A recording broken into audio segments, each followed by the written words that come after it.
I've always taken these 21-day trips by myself to far-off places where I usually don't know the language and nobody knows my name.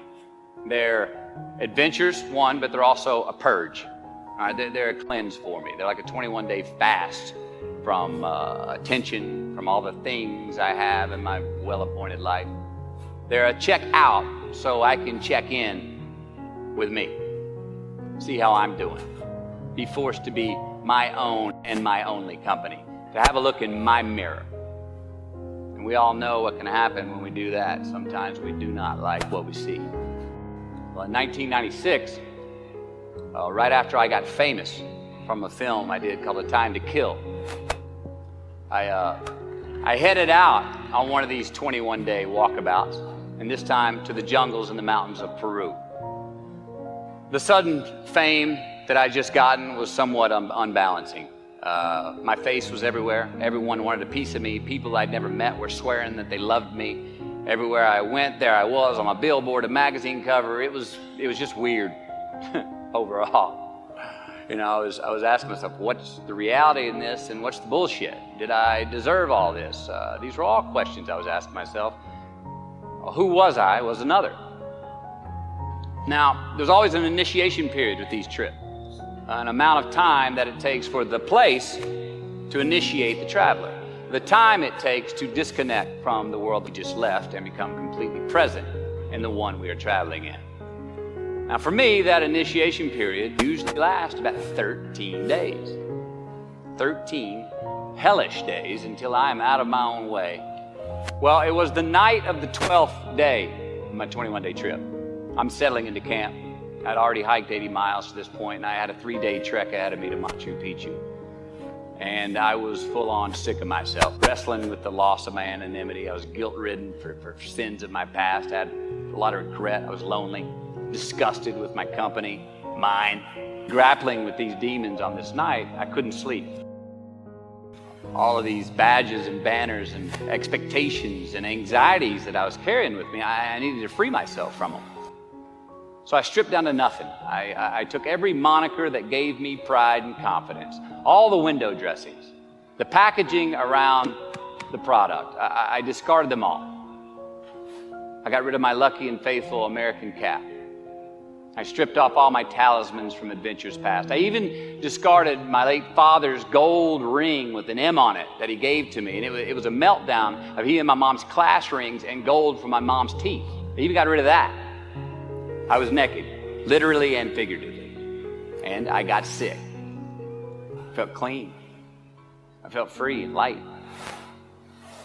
Along a muddy path on this walk, I turned a corner.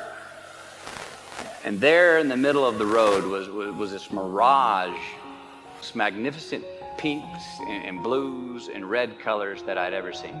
It was electric, glowing and vibrant, just hovering just off the surface of the jungle floor as if it was plugged into some neon power plant. I stopped, I stared, there was no way around it. The jungle floor in front of me was actually thousands of butterflies there in my path. It was spectacular. So I stayed a while. And somewhere in my captivation, I heard this little voice inside my head say these words. All I want is what I can see. And all I can see is what's in front of me. Now at that moment, I had stopped anticipating what was around the corner. For the first time, I stopped thinking about what was coming up next. What was up ahead? Time slowed down. I was no longer in a rush to get anywhere, and my anxieties were greatly eased. A few hours later, I returned to camp. Even the local Sherpas I was traveling with, they noticed calling out to me, "Sois luz, Mateo, sois luz," which means you are light in Spanish. See, I forgave myself that morning. I let go of the guilt. The weight that was on my shoulders was lifted, my penance was paid, and I got back in good graces with my God, and I shook hands with myself, my best friend, the one that we're all stuck with anyway, ourselves. And from that morning on, the adventure was awesome. I was present, I was out of my own way, I was not anticipating next, I was embracing only what was in front of my eyes and giving everything the justice that it deserved. You see, I crossed the truth that morning. Now, did I find it? I don't know. I think it found me. Why? Because I put myself in a place to be found.